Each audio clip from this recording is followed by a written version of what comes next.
स्वागत है आप सभी का एजुकेशन ऑफ आयुर्वेद में। जैसा कि आप सभी को पता है कि YouTube पर आयुर्वेद फार्मासिस्ट की जो क्लासेस हैं उसको इस प्रकार से दिया जा रहा है ताकि जो टॉपिक है आपको आसानी से रिवाइज हो जाए और एक तरह से एक आप वीडियो पे अगर समय व्यतीत करते हो तो कुछ टॉपिक भी आपको तैयार हो, ऐसा कंटेंट आपको दिया जा रहा है। और सबसे ज़रूरी बात ये भी है कि जो हमसे ऐप पर पढ़ रहे हैं उनकी जो क्लासेस, जो डिफरेंट क्लासेस जो दी जा रही हैं वो पूरी फुल्ली एक्सप्लेनेशन के साथ क्लास दी जा रही है, एक बड़ी क्लास दी जा रही है ताकि आपके दिमाग में कोई डाउट्स न रहें। उसी तरह से यूट्यूब पे भी आपको जो क्लास दी जा रही है, अगर ऐप पे भी आप क्लास कर रहे हो तो आप यूट्यूब की क्लास देख करके कुछ टॉपिक यहाँ से भी तैयार कर सकते हैं, कोई दिक्कत नहीं है। और अन्य जो स्टूडेंट जो अभी तक हमसे नहीं जुड़े हैं, हमारी क्लासेस नहीं परचेज किए हुए हैं, वो क्लासेस परचेज कर सकते हैं क्योंकि नियमित समय से आपकी जो क्लासेस हैं ऐप पर ही चल पाती हैं। यूट्यूब पे क्लासेस हम देते हैं लेकिन कभी कभी समय की बाध्यता होने के कारण ये चीज़ें नहीं हो पाती हैं, पॉसिबिलिटी नहीं होती है। तो आज इस क्लास में हम कोशिश करेंगे कि कुछ ऐसे प्रश्न को एक्सप्लेन करके बताएं ताकि कुछ टॉपिक आपके तैयार हो जाएं, ठीक है। तो जैसे आयुर्वेद परिचय के कुछ प्रश्न हमने कल बताए थे, उसी श्रृंखला में हम आज स्वास्थ्यवृत्त जो है आपका, उसके अंतर्गत कुछ प्रश्नों को बताएंगे। दो सब्जेक्ट जो है एक साथ लेकर के चल रहे हैं क्योंकि आयुर्वेद फार्मासिस्ट की भर्ती में पहला जो मुख्य विषय है वह है आयुर्वेद परिचय एवं स्वास्थ्यवृत्त। तो कभी आयुर्वेद परिचय से, कभी स्वास्थ्यवृत्त से प्रश्न जो हैं बनेंगे, ठीक है, और उसको एक्सप्लेन किया जाएगा। तो आज का जो प्रश्न है पहला MCQ एक्सप्लेनेशन की सीरीज़ है, सीरीज़ नंबर 2 आप इसको मान सकते हो। पहली सीरीज कल दी गई थी। अब इसमें पहला क्वेश्चन कह रहा है कि किस आचार्य ने ब्रह्मचर्य के स्थान पर अब्रह्मचर्य का प्रयोग किया है। क्योंकि ज़्यादातर ब्रह्मचर्य के बारे में अगर हम बोलें तो ब्रह्मचर्य क्या है, ब्रह्मचर्य अगर हम बोलें तो कहने का मतलब ये है कि कई लोग इस तरह बता देते हैं कि ब्राह्मणों के द्वारा किया गया जो आचरण है उसे ही हम ब्रह्मचर्य कहते हैं। तो ऐसा नहीं है। ब्रह्मचर्य का मतलब होता है जिसमें मनुष्य अपने मन पर, अपने इंद्रियों पर एक तरह से संयम बरत करके जो जीवन व्यतीत करता है, सात्विक जो जीवन व्यतीत करता है, उसको ब्रह्मचर्य कहते हैं। अब ऐसा हम ये भी नहीं कह सकते, कई लोगों के दिमाग में ये भावना होती है कि ब्रह्मचर्य का मतलब होता है मैथुन न करना, शादी न करना। तो ऐसा नहीं है। आचार्यों ने बताया है कि हम शादीशुदा होकर के भी ब्रह्मचर्य का पालन कर सकते हैं। कि ब्रह्मचर्य का पालन करना मतलब ये है कि भोग, लालसा या वासना के चक्कर में नहीं पड़ना ब्रह्मचर्य है। सात्विक जीवन जीना ब्रह्मचर्य है, जो हम एक तरह से दाम्पत्य जीवन में भी कर सकते हैं। तो एक आचार्य हैं जो ब्रह्मचर्य के स्थान पे अब्रह्मचर्य का प्रयोग करते हैं त्रयोपस्तंभ के अंतर्गत। क्योंकि त्रयोपस्तंभ जो है, जिसको हमने बताया कि 3 उपस्तंभ आप कह सकते हो। सामान्य अगर त्रयोपस्तंभ नहीं समझ में आ रहा है, स्तंभ नहीं समझ में आ रहा है आपको, तो आप इसको कह सकते हैं 3 उपस्तंभ। इसको क्या कह सकते हैं आसान भाषा में? 3 उपस्तंभ, ठीक है। 3 उपस्तंभ का मतलब कि 3 उपस्तंभ जो हैं जीवन के हैं, तो उसी के अंतर्गत एक ब्रह्मचर्य भी आता है। तो जैसे हम बोलते हैं 3 उपस्तंभ, तो 3 उपस्तंभों में 3 चीज़ें सम्मिलित हैं, जिसमें सबसे पहली जो चीज़ आती है वह है आपका आहार। क्या है? आहार। दूसरी जो चीज़ आती है वह है निद्रा। कई जगह निद्रा भी मिलेगा, इसी को आचार्यों ने स्वप्न के अंतर्गत भी समाहित किया है, स्वप्न भी कहते हैं। और एक आता है जो महत्वपूर्ण है, जिसको हम कहते हैं ब्रह्मचर्य, ठीक है। लेकिन सभी आचार्यों ने इस चीज़ को माना है, तीसरे उपस्तंभ के रूप में ब्रह्मचर्य को ही रखा है। लेकिन एक आचार्य ऐसे हैं जो ब्रह्मचर्य के स्थान पे अब्रह्मचर्य का बात करते हैं। तो उस आचार्य का नाम आपको बताना है। तो हम बताते हैं आपको उत्तर कि उस आचार्य का नाम है वाग्भट। क्या नाम है? वाग्भट। आचार्य वाग्भट ने जहाँ भी प्रयोग किया है तो ब्रह्मचर्य न कह करके अब्रह्मचर्य शब्द का प्रयोग किया है। यहाँ पे वृद्ध वाग्भट भी लिखा होगा। तो आपको बता दें कि आयुर्वेद में जो वाग्भट वर्णित है उसमें वृद्ध वाग्भट, लघु वाग्भट और वाग्भट ये जो है सम्मिलित हैं, ठीक है। ये नाम आपको देखने को बार बार मिलेंगे और ये तीनों अलग अलग हैं। कई जगह ये भी कहा गया है कि तीनों एक ही हैं, लेकिन अलग अलग कई जगहों पे इनके कथन मिलते हैं, अलग अलग नाम के साथ, इन नामों के साथ कथन जो है मिलते हैं, ठीक है। दूसरी चीज़ इसमें आपको ये चीज़ समझना है कि त्रिउपस्तंभ जो है, तीन उपस्तंभ जो है क्या है, तो आहार है, निद्रा है और ब्रह्मचर्य है, ठीक है। तो पहले प्रश्न में पूछा गया किस आचार्य ने ब्रह्मचर्य के स्थान पर अब्रह्मचर्य का प्रयोग किया। तो ब्रह्मचर्य का मतलब जो अभी हमने बताया और अब्रह्मचर्य का मतलब इसका उल्टा जो आचरण है वो क्या है, अब्रह्मचर्य कहलाता है। दूसरा प्रश्न देखते हैं। दूसरा प्रश्न देखिए उसी सेक्शन से है, कह रहा है त्रयोपस्तंभ का सबसे महत्वपूर्ण घटक कौन सा है। क्लास एक यूट्यूब पे आपको अपलोड की गई थी, उसमें आपने देखा होगा कि जो क्वेश्चन है हमने एक्सप्लेनेशन किया था और अच्छे तरह से एक्सप्लेन करके हम बताते। तो एक कमेंट हम पढ़ रहे थे, उसमें हमने बताया आपको कि जो चीज़ें नहीं समझ में आती है कमेंट कीजिए। आप सभी के कमेंट पढ़ते, तो उसमें किसी ने कमेंट किया था कि सर आप जो क्वेश्चन पढ़ा रहे हो वो बहुत हायर लेवल के हैं, तो उनकी जानकारी के लिए बता दें। जो भी महानुभाव जिसने भी कमेंट किया उनकी जानकारी के लिए बता दें, या तो आपने फार्मासिस्ट का या आयुर्वेद नर्स का सिलेबस पढ़ा नहीं है या देखा नहीं है। अगर देखे होते तो ऐसे कमेंट आपके नहीं आते। आपको बता दें आयुर्भास्कर इंस्टीट्यूट के द्वारा जो भी प्रश्न बनाए जाते हैं वो कहीं और से नहीं लाए जाते, वो खुद बनाए जाते हैं और सिलेबस का एनालिसिस करके ही क्वेश्चन बनाया जाता है। सिलेबस के बाहर का एक भी प्रश्न नहीं होता है।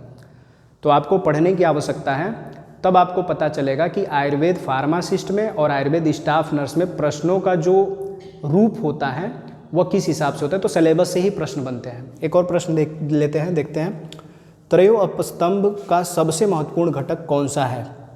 तो त्रयोपस्तंभ का जो सबसे महत्वपूर्ण घटक होता है वह होता है आहार, ठीक है। त्रयोपस्तंभ का सबसे महत्वपूर्ण घटक आहार होता है। इस तरह से भी आ सकता है, त्रयोपस्तंभ का सबसे महत्वपूर्ण और पहला घटक क्या होता है, आहार होता है। आहार सबसे महत्वपूर्ण इसलिए है क्योंकि जब तक आहार आप नहीं लेते हो, आपकी क्षुधा तृप्ति नहीं होती है, तब तक शरीर में उस तरह का सामंजस्य नहीं पैदा होता है कि आपकी रसेंद्रियां, आपके सप्त धातु पूरी तरह से पोषित हो और आपको शक्ति प्रदान मिले, शक्ति मिले, बल मिले और आप स्वस्थ हो, ठीक है। तो इसलिए सबसे महत्वपूर्ण जो घटक है वो क्या है, आहार है। और आहार के बाद से आता है निद्रा और निद्रा के बाद आता है ब्रह्मचर्य। तो अगर त्रयोपस्तंभ का सबसे महत्वपूर्ण प्रथम घटक पूछे तो प्रथम क्या है, आहार है। द्वितीय घटक क्या है, निद्रा है। और तृतीय घटक अगर पूछा जाए तो वह क्या है, ब्रह्मचर्य है। तृतीय क्या है, ब्रह्मचर्य। तो तीन जो घटक हैं, मुख्य घटक, ये आपके त्रयोपस्तंभ के अंतर्गत आते हैं। मैथुन नहीं है, त्रयोपस्तंभ का हिस्सा मैथुन नहीं है, इसे त्रयोपस्तंभ कहा जाता है, ठीक है। तो महत्वपूर्ण घटक कौन सा है, आहार है। अगला प्रश्न कह रहे जिस द्रव्य को जिह्वा और गले से नीचे निगला जाए उसे कहते हैं। तो अगर ऐसा प्रश्न दिखे तो आपको बस एक श्लोक आपको दिमाग में रखना है, आहिर्यते जिह्वा गलाध क्रियते इति आहार। क्या कह रहा है, आहिर्यते जिह्वा गलाध क्रियते इति आहार। इसका मतलब ही हो गया आहार जिह्वा और गले से नीचे निगला जाता है, इसलिए इसे आहार कहते हैं। या आहार को जिह्वा और गले से नीचे निगलने के कारण इसे आहार कहते हैं, या आहार को जिह्वा और गले के नीचे निगला जाता है। तो प्रश्न क्या पूछ रहा है, जिस द्रव्य को जिह्वा और गले से नीचे निगला जाए उसे कहते हैं। तो जिस द्रव्य को जिह्वा और गले के नीचे निगला जाए उसे हम कहते हैं आहार।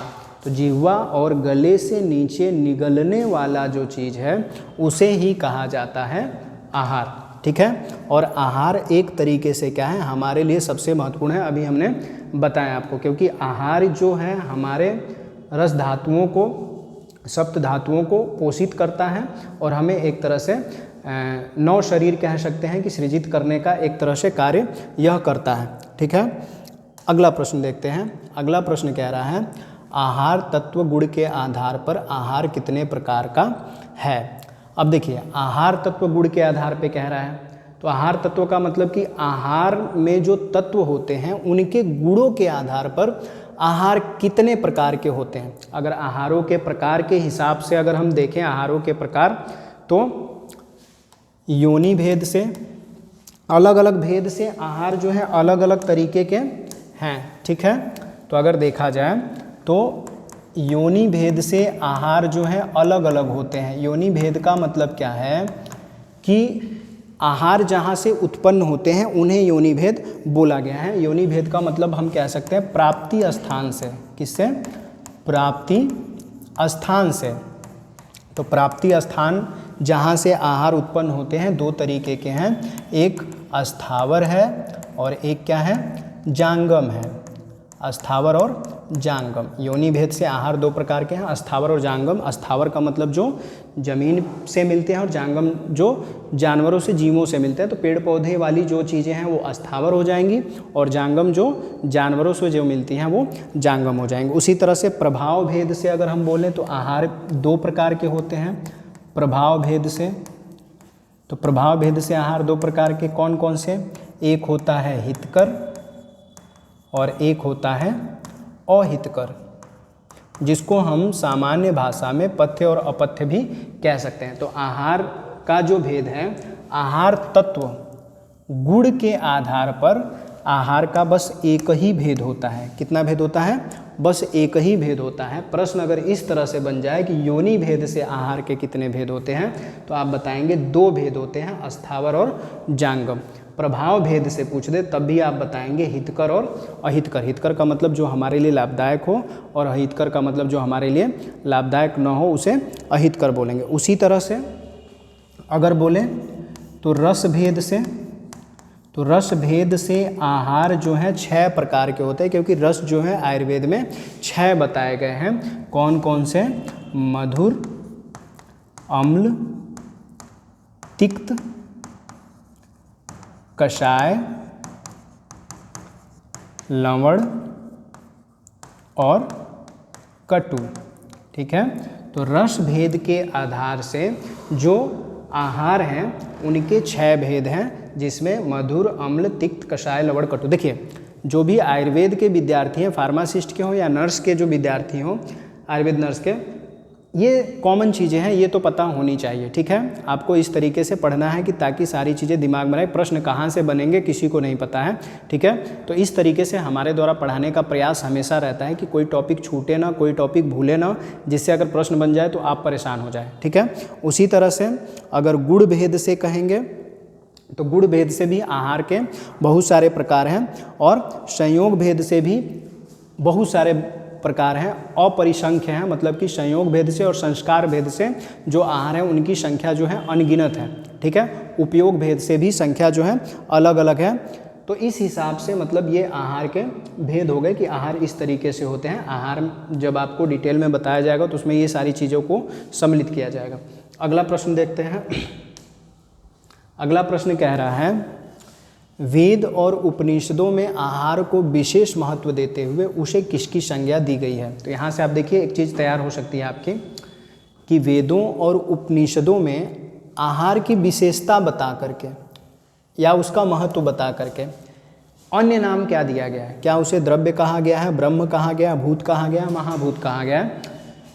तो क्या कहा गया है आपको बताना है। तो अगर उस हिसाब से देखा जाए तो वेदों और उपनिषदों में सबसे महत्वपूर्ण जो स्थान है ज़्यादातर किसे दिया गया है? ब्रह्मा को दिया गया। और ब्रह्मा से जो चीज़ें बाहर आती हैं, उद्गम होती हैं, उसे ब्रह्म कहा गया है। तो इसलिए वेद और उपनिषदों में आहार को विशेष महत्व देते हुए क्या कहा गया है? ब्रह्म कहा गया है, ठीक है। और ब्रह्म जो है एक तरह से किसी भी जगह पे अगर देखें तो उसका एक विशेष महत्व हो जाता है, ठीक है। तो आप दिमाग में क्या रखेंगे कि वेद और उपनिषदों में आहार का विशेष महत्व है, इसलिए उसको महत्ता बता करके उसे ब्रह्म की संज्ञा दे दी गई है, ठीक है। तो इस तरह से आपके जो 5 प्रश्न हुए, आप इस तरह से टॉपिक वाइज अगर कंप्लीट करेंगे तो इस तरह से उसे कंप्लीट कर सकते हैं। ये चीज़ें इस तरह से आपको कंप्लीट करना है। तो ये हो गए 5 प्रश्न। इसका एक्सप्लेनेशन इस तरह से दिया गया त्रयोपस्तंभ के हिसाब से कि ताकि वो टॉपिक जो है आपको एक तरह से रिवाइज हो जाए। सबसे ज़रूरी बात, अभी तक जिन स्टूडेंट्स ने क्लास परचेज नहीं की है, पढ़ाई आपकी स्टार्ट हो गई है, आज दूसरी क्लास दे दी गई है, आप पिछड़ न जाएं और जो बेसिक क्लास है आप कंप्लीट ज़रूर कीजिए और नई क्लास आप नए सिरे से आप पढ़िए ताकि सारी चीज़ें समझ में आए। एक सुनहरा मौका है, आप कहीं भी पढ़ रहे हो, हमारी क्लासेस जो हैं ऐप पे आइए, आप डेमो क्लास देखिए, अगर बेहतरीन लगे तो आप क्लासेस लीजिए, नहीं बेहतरीन लगे तो मत लीजिए। प्रोसेस हम बता दे रहे हैं कैसे ले सकते हैं। आप डायरेक्ट जो है अब हमारी क्लासेस जो है हमारे वेबसाइट से डायरेक्टली परचेज कर सकते हैं। उसके लिए आपको क्या करना है, गूगल सर्च बार में जाना है और आयुर भास्कर, आपको आयुर भास्कर सर्च कर देना है। जैसे ही आयुर भास्कर सर्च करेंगे तो हमारा होम पेज खुल करके आएगा इस तरीके से। जो ही आयुर भास्कर सर्च करेंगे तो हमारा होम पेज ऐसे खुल जाएगा और होम पेज खुलते ही जो सबसे पहली जो चीज़ आएगी वो इस तरीके से खुल करके आएगी। ठीक है, इस तरीके से खुल के आएगी। हमारा जो इस समय लाइव कोर्स चल रहा है उसमें आप देख सकते हैं कौन कौन कोर्सेज चल रहे हैं। तो आयुर्वेद फार्मासिस्ट का कोर्स है, जीएनएम का कोर्स है और अदर सब्जेक्ट की भी कोर्स है। जीएनएम की पढ़ाई लगभग कंप्लीट हो गई है, कुछ टेस्ट बाकी रह गए जिनको कंप्लीट कराया जा रहा है। एक नए सिरे से इनको टेस्ट दिया जा रहा है ताकि इनकी तैयारी जो है बेहतरीन हो। और 22 तारीख को इनका एग्ज़ाम है प्री का, जो पास करेंगे वो मेन का एग्ज़ाम देंगे। आपको अगर कोर्स बाई करना है तो आप गेट दिस कोर्स करके यहाँ पे ही वेबसाइट से डायरेक्टली इस पर क्लिक करके अपनी डिटेल फिलअप करके, यहाँ पे दिया है गेट दिस कोर्स, यहाँ पे पूरे डिटेल अपने भर करके आप चाहें तो यहाँ से डायरेक्टली वेरीफाई के थ्रू, वेरीफाई OTP करके आप इस चीज़ को वेरिफिकेशन के थ्रू कर सकते हैं। और पेमेंट आप हमारे साइट से ही कर सकते हैं। और सबसे ज़रूरी चीज़ है कि आपको अगर क्लासेस देखनी हैं तो जब आप यहाँ पे डेस्कटॉप पे खोलोगे तो लॉगिन दिखाएगा, और अगर फ़ोन में खोलेंगे तो यहाँ पे ऐप डाउनलोड करने का देगा, तो वहाँ से ऐप भी डाउनलोड करके आप सारी चीज़ें कर सकते हो, या डायरेक्ट वेबसाइट से सारी चीज़ें आप उसको कंटिन्यू कर सकते हैं। ठीक है, तो आप क्लासेस परचेज कर लीजिए और पढ़ाई शुरू है। उस चीज़ को इस हिसाब से पढ़ना है कि एक सुनहरा मौका है, ये गंवा न दें आप। अच्छी तैयारी हो, आपकी बेहतरीन तैयारी हो, इसलिए आयुर भास्कर क्लासेस आप ज्वाइन कीजिए। जो हमारे चैनल पे नए हैं, चैनल को सब्सक्राइब करें। वीडियो इंपॉर्टेंट लगती है तो अपने सहपाठियों तक इसको पहुंचाने के लिए ज़्यादा से ज़्यादा शेयर कीजिए। और इस वीडियो में जो चीज़ें नहीं समझ में आई कमेंट कीजिए ताकि उन चीज़ को आपको फिर से एक्सप्लेन करके बताया जाए। वीडियो में लास्ट तक बने रहने के लिए आप सभी का बहुत बहुत धन्यवाद।